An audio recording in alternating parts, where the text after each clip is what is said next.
Do you think that Israel is hesitant to launch a full-scale ground invasion? What might be the underlying reasons for this caution?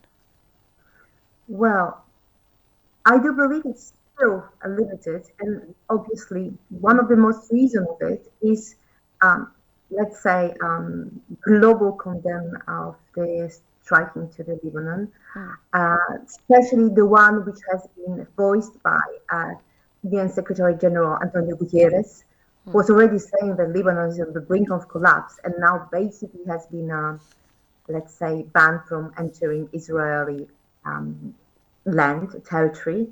But more importantly, what Israel is, in my opinion, hesitant to do is to violate its relation with Saudi Arabia, Qatar, Kuwait, as well as Egypt, because they're thinking long term.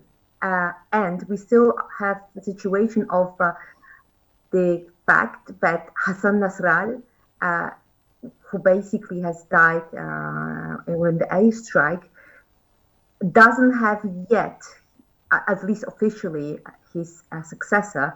And while there is some internal, let's say, succession going on in Hezbollah, definitely the region doesn't want to collapse into the potentially nuclear war, or more importantly, another one.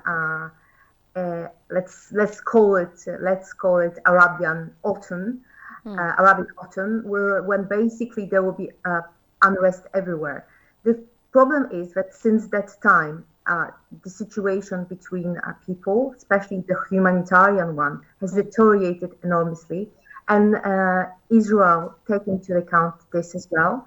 The other thing is that this proactive intelligence actions, which usually are being taken by Israeli defense and Israeli intelligence forces, clearly have already obtained some of the, let's say, some of the goals they had. Well, I'm talking now about the assassination of Hassan Nasrallah.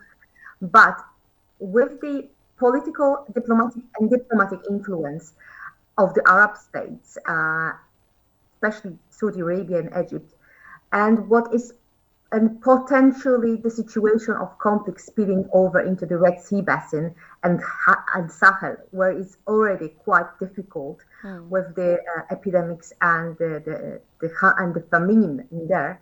I do believe that it's really extremely important to have good intelligence sharing, especially in the context of foreign terrorist fighters who might come as well and try to, let's say, bring unrest to those countries which are still within the MENA region, still the oasis of peace and stability.